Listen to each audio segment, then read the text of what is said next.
오늘 하나님 말씀은 구약 성경 다니엘서 제12장입니다. 다니엘 12장 4절 1절 말씀입니다. 말씀을 봉독해 드립니다. 다니엘아, 마지막 때까지 이 말을 간수하고 이 글을 봉함하라. 많은 사람이 빨리 왕래하며 지식이 더하리라. 아멘. 사랑과 축복의 메시지 나누겠습니다. 사랑하고 축복합니다. 사랑하고 축복합니다. 오늘은 구약성경 다니엘서 12장 4절 1절 말씀을 중심해서 마지막 때의 현상이라는 제목으로 말씀을 선포하고자 합니다. 여러분, 하나님의 시간에는 처음과 마지막이 있습니다. 그렇기 때문에 모든 인간은 이러한 하나님의 시간 속에 살아가야만 되는 것입니다. 그래서 구약성경 전도서 3장 1절과 2절의 말씀 보면은 범사의 기한이 있고 천하 만사가 다 때가 있나니 날 때가 있고 죽을 때가 있으며 심을 때가 있고 심은 것을 뽑을 때가 있을 것이라 하는 말씀이 있습니다. 그리고 또한 우리 주님도 말씀하시기를 세상 종말의 시간은 반드시 있을 것이고 그때는 우리 주님께서 다시금 이 땅에 재림하시게 되리라고 말씀을 하십니다. 또한 오늘 봉독한 본문 4절의 말씀을 보면은 하나님은 세상 마지막 때에 나타날 여러 가지 현상에 대해서 이런 예언의 말씀을 선포하도록 하십니다. 같이 읽습니다. 다니엘아, 마지막 때까지 이 말을 간수하고 이 글을 봉함하라. 많은 사람이 빨리 왕래하며 지식이 더하리라. 아멘.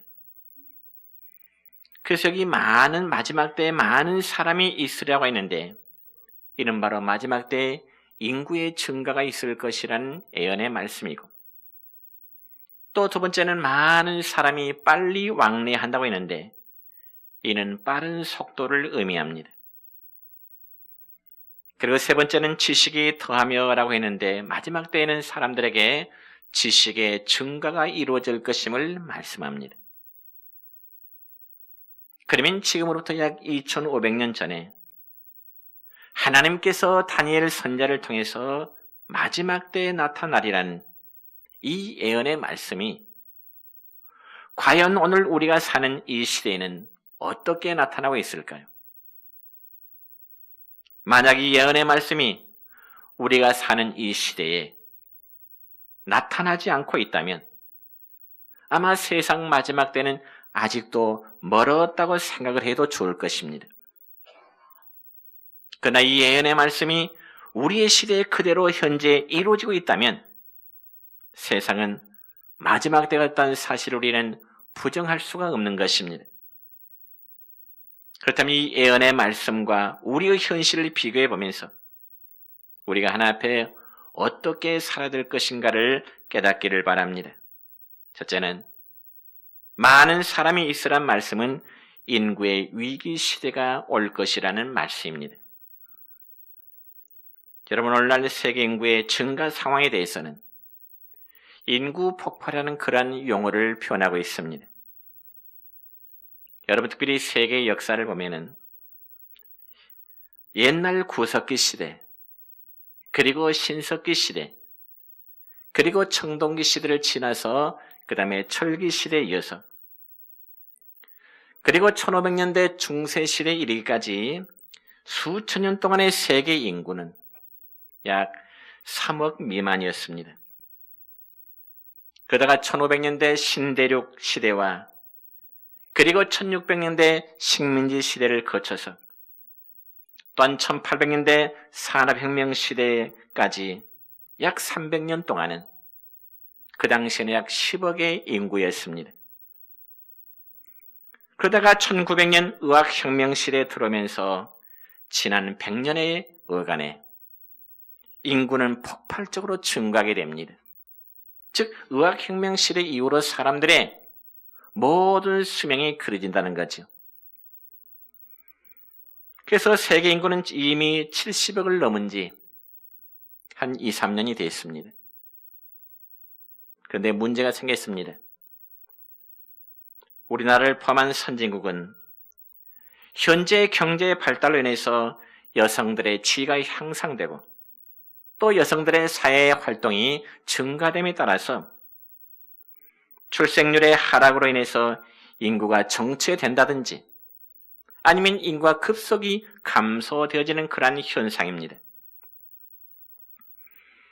그러다 보니 젊은 사람들의 노동력이 부족하고 또한 경제 성장 속도는 하락하게 될 뿐만 아니라 전체 인구 중에 노인이 차지하는 인구의 비율이 매우 높아지고 있습니다.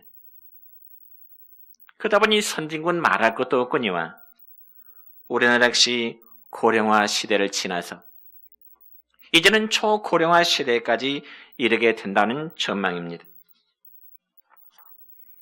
그런 반면에 개발도상국은 여전히 급속한 인구 증가로 인해서 세계 인구 증가를 주도하면서 심각한 환경오염으로 지구온난화의 주범이 되어지고 있습니다. 그래서 어느 인류학자가 말하기를 세계 인구가 70억이 넘으면 그때부터는 이 지구에 재앙이 올 것이라는 말을 했습니다. 왜냐하면 인구 문제로 인해서 가장 먼저 식량의 위기가 올 것이고 또한 자원이 고갈될 뿐만 아니라 환경의 오염과 인간의 마음이 갈수록 강팍해질 수밖에 없기 때문에 그런 것입니다. 그래서 어느 심리학자가 재미있는 실험을 했습니다.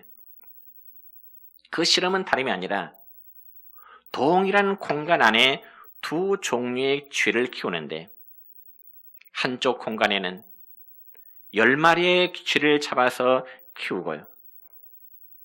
또 다른 공간에는 수마리의 쥐를 잡아서 똑같은 공간 사이즈 안에 쥐를 키우게 됐습니다. 그러면서 일정한 시간이 지난 다음에 살펴보니까 10마리가 있는 공간의 쥐는 성격이 온순하고요. 또 그들의 활동이 더 이제 온유했는데, 여유가 있었는데, 반면에 20마리의 쥐가 있는 공간의 쥐는 성격이 포악하고요. 아주 성격들이 급하게 움직이더라는 것입니다. 그리고 쥐의 수명도 좀 넓은 공간에 살던 쥐가 더 길었다고 하는 연구의 발표가 있었습니다. 그와 마찬가지로 우리 인간도 인구가 많아지므로 사람들의 성격이 더더욱 포악해지고요. 아주 이제 급하게 됩니다. 그러면서 사람들의 성격이 이제 타락해지게 되고요. 강팍해지고 더 나아가서는 사람들이 잔인성을 드러내게 되더라는 것입니다. 그래서 인구가 많아지는 것 자체만으로도 위기가 오지만은 더 나아가 인간의 마음의 부패로 인해서 더 크고 더 무서운 위기가 찾아온다는 사실입니다. 그래서 우리가 신약성경 마태복음 24장의 말씀을 보면 우리 주님께서 세상 종말에 나타날 여러 가지 징조에 대해서 말씀하시면서 먼저 마태복음 24장 5절의 말씀 보면 이렇습니다. 시작. 많은 사람이 내 이름으로 와서 나는 그리스도라 하여 많은 사람을 미혹하리라. 그리고 또한 마태복음 24장 10절부터 12절까지 말씀 보면 이렇습니다. 시작. 그때에 많은 사람이 실족하게 되어 서로 잡아주고 서로 미워하겠으며 거짓 선자가 많이 일어나 많은 사람을 미혹하겠으며 불법이 성함으로 많은 사람의 사랑이 식어지리라. 아멘. 그러니까 이런 말씀들은 세상 끝날에 인구가 많아짐으로 인해서 인간의 마음들이 더욱더 타락하게 될 것을 말씀하고 있는 것입니다. 그래서 이러한 현상들은 믿지 않는 사람들은 말할 것도 없거니와 여러분 신앙 안에서도 혹은 교회 안에서도 성도 간에도 무서운 위기가 있을 것임을 우리에게 경고해 주는 말씀입니다. 여러분, 인류 최초의 하나님의 심판은 노아 시대의 홍수의 대심판이었습니다. 그래서 창세기 6장의 말씀을 보면은 노아 시대의 사람들이 땅 위에 번성하였더라는 말씀이 있습니다. 그리고 인구가 증가하게 될 때에 그들은 타락하기를 시작했습니다. 그래서 하나님께서는 그들의 날을 120년으로 제한했고 홍수로 세상을 심판하시게 되신 것입니다. 그렇기 때문에 구약성경 요엘서 3장 14절의 말씀 보면 또 이렇게 기록됩니다. 시작. 사람이 많으며 심판의 골짜기에 사람이 많으며 심판의 골짜기에 여호와의 날이 가까움이로다. 아멘. 그러니까 이 말씀은 하나님께서 마지막 때에 모든 인류를 심판하실 때 많은 사람들이 모이게 될 것이라고 하나님은 요엘 선지자를 통해서 말씀하신 것입니다. 그래서 세상 끝날 주님이 재림하시고자 하실 때 이 지구상에는 점점 인구들이 증가하게 될 것임을 이미 하나님은 구약의 선지자를 통해서 예언하셨다는 말씀입니다. 그러니 성경에 예언된 것 어느 한 구절이라도 역사 속에 이루어지지 아니하는 것이 하나도 없고요. 성경 어느 한 구절도 우리에게 확실하게 보여주지 아니한 때가 없었다는 사실을 우리는 믿을 수밖에 없습니다. 여러분, 지금으로부터 약 2500년 전에 감히 누가 오늘날처럼 이렇게 인구가 많아져서 지구에 위기가 올 것이라고 여러분 생각이나 했겠습니까?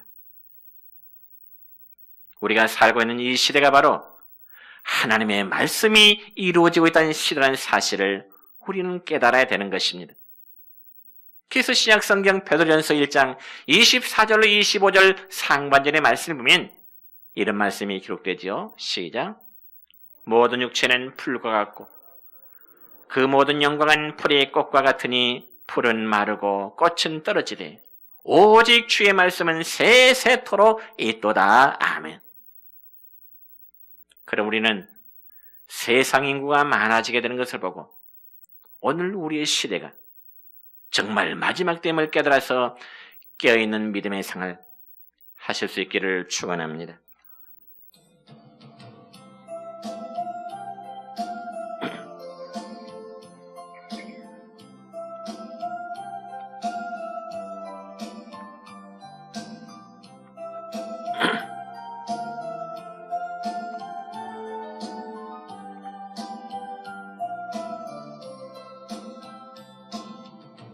하나님 한 번도 나를 실망시킨 적 없으시고 언제나 공평과 은혜로 널 지키셨네. 오신실하신 주 오신실하신 주 내 너를 떠나지도 않으리라 내 너를 버리지도 않으리라 약속하셨던 주님 그 약속을 지키사 이후로도 영원토록 나를 지키시리라 확실하네. 지나온 모든 세월들 돌아보아도 그 어느 곳 하나 주의 손길 안 미친 것 전혀 없네. 오신실하신 주 오신실하신 주 내 너를 떠나지도 않으리라 내 너를 버리지도 않으리라 약속하셨던 주님, 그 약속을 지키사 이후로도 영원토록 지키시리라 확신하네.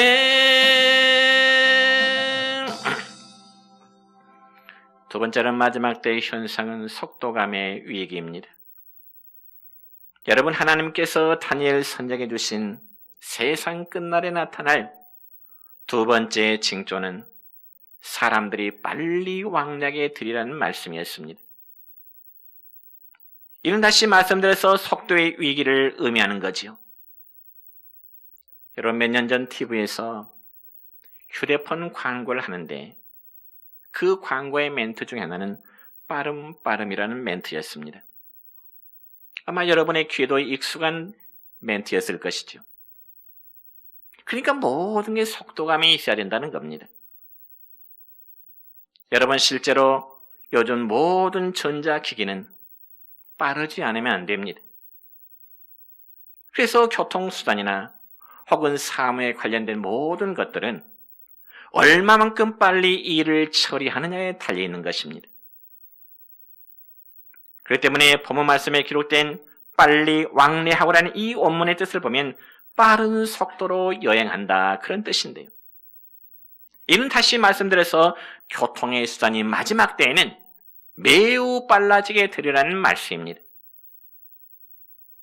그러니까 하나님께서 다니엘 선지자를 통해서 미래의 주님이 다시 오실 때는 이 세상의 속도가 매우 빨라질 과학의 발달을 예언하는 것입니다. 그럼 우리는 지금 보통 시대에 살고 있는 게 아닙니다. 성경에서 마지막 때를 예언했는데 그 성경 예언이 모두 성취되고 있는 이 시대에 저와 여러분이 지금 살아가고 있다는 사실입니다. 그래서 흔히 사람들이 말하기를 우리가 살고 있는 이 시대를 가리켜서 3S 시대, 3S 시대라고 그렇게 말하죠. 즉 스피드, 속도를 말합니다. 두 번째는 스포츠, 다양한 운동의 시대를 말하죠. 세 번째는 섹스의 시대, 즉 타락한 성윤리 문화가 이 마지막 시대에 살고 있기 때문에 오늘날 사람들이 3S 시대라 그렇게 말합니다. 그런데 이러한 빠름의 조건들은 우리에게 결코 좋은 것만을 지원하는 것이 아니라 오히려 위기를 가져다주는 그런 요소가 되기도 합니다. 왜냐하면 여러분이요, 속도의 증가는 결국 인간들에게 대형 사고라든지 대형 참사를 안겨다주는 그러한 어려움도 우리에게 주기 때문에 그렇습니다.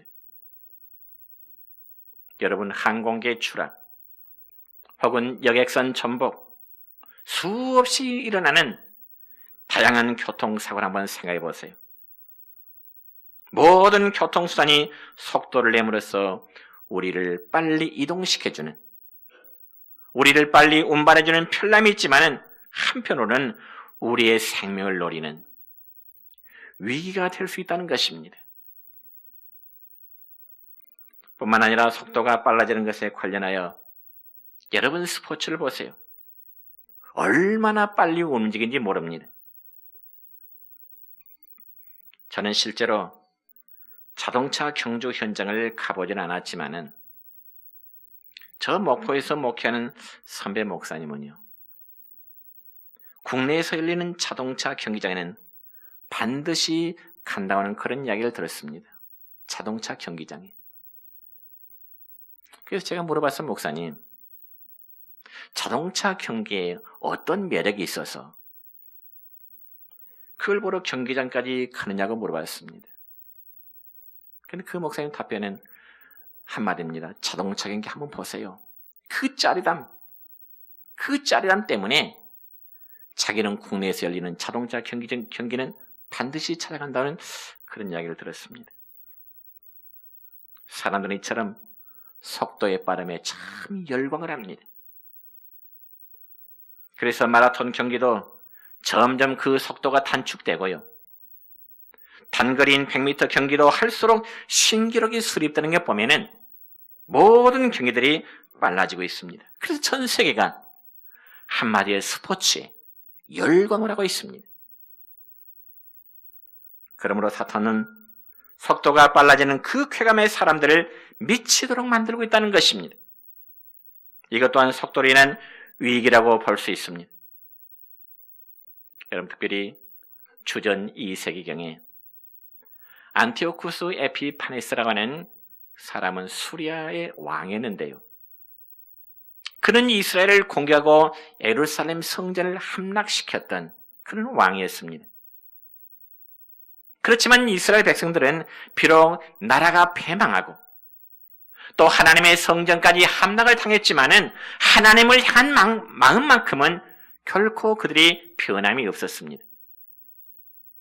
그자 예루살렘을 함락시킨 이 안티오쿠스 에피파네스 왕은 이스라엘 백성들의 마음을 돌리기 위해서 두 가지의 정책을 썼습니다. 첫 번째 정책은 하나는 술의 신인 바카스를 섬기도록 했습니다.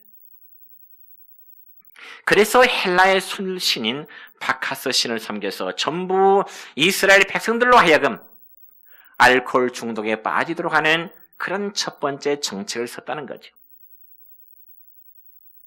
그리고 두 번째 정책은 예루살렘 성전 앞에다 큰 스포츠 경기장을 만들었습니다. 성전 앞에다가. 왜냐하면 안식일이 되면은 거기서 흥미있는 아주 재미있는 운동 경기를 하므로 이스라엘 백성들이 성전에 들어가도록 하는 것이 아니라 스포츠 경기장 안으로 들어가서 하나님을 잊어버리도록 하기 위한 그런 정책을 썼다는 거죠. 그와 마찬가지로 여러분들 우리 시대도 역시 사람들이 스포츠와 스피드를 즐기는 일로 인해서 하나님을 잊게 하고 거기에 빠지도록 하는 것입니다. 물론 스포츠를 즐기는 것 그 자체가 나쁜 건 아닙니다. 스포츠 정말 좋은 것입니다. 그러나 거기에 빠져서 집착할 때면 반드시 신앙은 뒷전으로 물러날 수밖에 없습니다. 제가 아는 집사님 한 분은 광주에서 조기축구 동호회에 가입했습니다. 조기축구에. 그래서 매일 아침 학교 운동장에 나가서 공을 차는데 특별히 조기축구에는 주일날 다른 팀들과의 경기가 이제 종종 있게 됩니다. 그러면 조기축구에 빠지 않고 나갔던 그 집사님, 주일날 다른 팀과 경기가 있게 될 때 어떻게 할까요? 당연히 그의 발걸음은 교회로 향하는 것이 아니라 학교 운동장으로 향하게 됩니다. 그래서 어떻게 하면 그 집사님이 정말 주의를 잘 지키면서 신앙생활을 잘 할 수 있을까? 그의 아내 집사님도 고민이었습니다.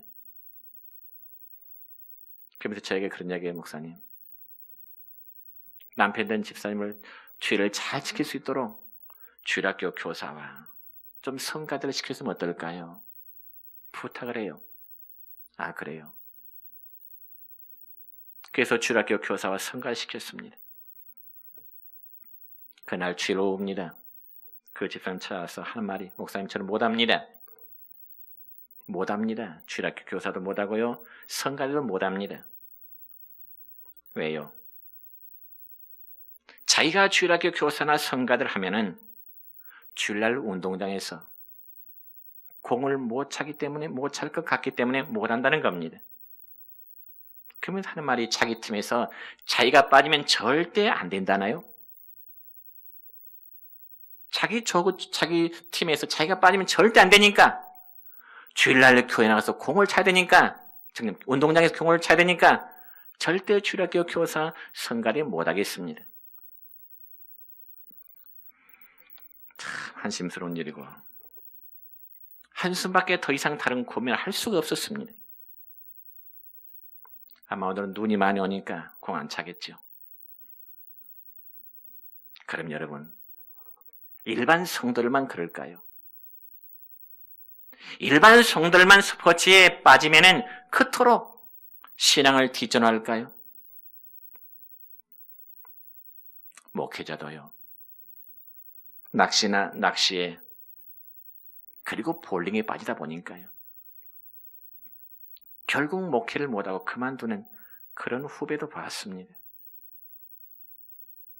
여러분, 오늘 우리의 시대에 스포츠나 스피드가 결국 좋은 것만이 아니라 때로는 인간에게 불안과 초조와 공포와 위기를 가져다 주기도 하는 것입니다. 그러나 우리에게는 믿음의 주이신 예수 그리스도가 있습니다. 그리고 요한계시록 22장 12절의 말씀처럼 주님이 오실 때 정말 주님을 사랑하는 성도들에게 상급을 주시기 때문에 그것을 바라보고 열심히 사랑하는 자는 이런 이유에서 해방되고 자유로울 수가 있을 것입니다. 사랑하는 성도 여러분이여, 지나간 세월은 하나의 점에 불과할 뿐입니다. 그러나 우리가 바라는 것은 오직 예수뿐입니다.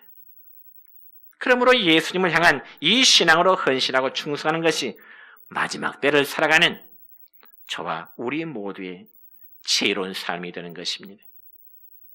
세 번째는 마지막 때는 지식의 위기가 올 것이라고 말씀합니다. 여러분, 세상 끝날에 나타날 또 하나의 징조는 오늘 본문 말씀에서 지식이 더하리라 말씀하네요. 지식이 더하리라. 여러분, 마지막 때는 지식이 많아질 것이라고 말씀합니다. 특별히 오늘날 우리의 시대는 그야말로 과학의 발달로 인해서 지식이 놀라울 정도로 발달하는 시대입니다. 특별히 지금으로부터 약 3년 전 우리나라는 저 고흥 나로도에서 나로 위성 발사체를 쏘아 올리는 데 성공을 했었죠. 모든 백성들이 환호성을 질렀습니다. 그래서 이제 우리나라도 스페이스 클럽에 11번째로 가입하게 되는데, 스페이스 클럽이라는 것은 자기 나라 우주 기지에서 자체 기술로 개발한 로켓을 쏘아 올려서 성공한 나라를 이제 말하는 거죠. 그러니까 우리나라는 지금 세계 우주 강국 11번째에 속했다는 그런 뜻입니다. 그런데 여러분, 그 나로 위성 발사체 하나를 쏘아 올리기 위해서는 몇만 분의 1이라는 오차도 없어야 됩니다. 그래서 몇 분 몇 초 후에는 위성 로켓이 어느 위치에서 어떻게 움직이게 된다는 사실이 쫙 나오게 되죠. 그러니 지금은 가히 지식의 폭발 시대라기도 과언이 아닙니다. 그래서 지식의 발달 역시 이처럼 인간들에게 편안함과 안전함을 주지만은 또 다른 면에서 이 지식의 발달은 우리 신앙생활에도 위기감을 가져다 주기도 합니다. 이 편리함 속에 숨어있는 위기는 예수님을 믿는 것도 되도록 그냥 편하게 믿으려고 하죠. 그래 강단에 선포된 책망은 아예 듣기를 거부합니다. 그래서 어떻게 해서 하든지 편안하게 신앙생활을 하려고 하는 그런 욕망들이 오늘 모든 성도의 마음속에 있습니다. 그러니 교회를 정하는 기준도 정말 바른 복음을 선포하는 교회보다는 안락하고 또 분위기가 좋은 교회를 우선하려고 하는 그런 실정이 있습니다. 그래서 데살로니가 전서 5장 3절의 말씀 보면 이런 말씀이 기록됩니다. 시작. 그들이 평안하다 안전하다 할 그때에 임신한 여자에게 해산의 고통이 이름과 같이 멸망이 갑자기 그들에게 이르리니 결코 피하지 못하리라. 아멘. 이것이 바로 지식의 발달로 인해 인간에게 주어지는 위기요. 그리고 신앙의 위기입니다. 제가 읽은 책 가운데 이런 내용의 글을 본 적이 있습니다. 인간이 컴퓨터 칩을 만들었을 때 그때부터 인간에게는 더 이상 하나님의 존재가 필요 없게 되었다. 여러분 동감하십니까? 사람들이 컴퓨터 칩을 만들었을 때 그때부터 인간에게는 더 이상 하나님의 존재에 대해서는 의존하려고 하지 않는다는 거죠. 모든 것이 컴퓨터에만 의존하려고 하고요. 여러분 제가 생각할 때 요즘에는요. 고등학교, 대학교를 안 나와도 이 컴퓨터 정보만 잘 활용하면 학교 수업을 해서 얻은 그 이상의 지식을 습득할 수가 있는 시대입니다. 컴퓨터 정보만 잘 활용하면요. 실제로 얼마 전에 TV를 보니까요. 50대 중반의 한 사나이가 서울대 출신 박사라는 명함을 가지고 다니면서 어떤 기업체라든지 혹은 회사 사원들의 정신교육을 했던 그런 강사로 뛴 사람이 있었습니다. 서울대 출신이라는 명함을 가지고 정신교육을 다녀요. 그런데 어느 날 어느 기업체 사원들을 대상으로 해서 정신교육을 실시하는데 하필이면 그 회사의 과장이 자기 옛날 고등학교 동창이었습니다. 알고 보니 그 강사는 서울대 출신 박사가 아니라 고등학교 중퇴자였다는 그 사실이 밝혀지게 된 것입니다. 그럼에도 불구하고 그가 서울대 출신이라는 유명세를 타면서 인기 강사를 얻을 수 있었던 것은 이 컴퓨터의 정보를 잘 활용했다는 그런 결과가 경찰 조사 결과에 드러났습니다. 이처럼 오늘날은 지식의 위기 시대입니다. 그리고 지식의 발달로 인한 또 하나의 위기는 인간들에게 번뇌함이 많아졌다는 거죠. 성경 볼까요? 전도서 1장 8절입니다. 시작.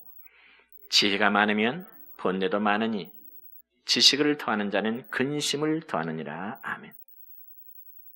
지식의 풍요로움은 오히려 사람들에게 그 번뇌, 근심을 더하게 된다는 것입니다. 특별히 오늘날은 정신과 병원들이 참 많지만은 여러분 옛날에는 정신과 병원이 그렇게 많지 않은 것 같습니다. 그럼 왜 오늘날 이처럼 정신과 병원들이 많이 생기게 됐을까요? 그 바로 지식의 발달로 인해서 많은 사람들이 노이로제로 시달리고 있기 때문에 그런 것입니다. 그래서 인간의 지식은 우리에게 이처럼 불안과 초조와 정보를 알려주므로 우리가 더욱더 깊은 고뇌함에 빠지게 되는 것입니다. 그 다음에 성도 여러분요, 여러분 오늘 설교를 들으시면서 어떤 생각을 가져보십니까? 분명한 사실은 하나님께서 다니엘을 통해서 세상 마지막 때 나타날 여러 가지 현상 가운데 세 가지 현상을 말했습니다. 그리고 그런 예언들은 오늘 우리 시대에 지금 이루어져 가고 있습니다. 그럼 우리는 이러한 시대의 징조를 알아 정말 깨어있는 그런 믿음 되시기를 주님의 이름으로 축원합니다.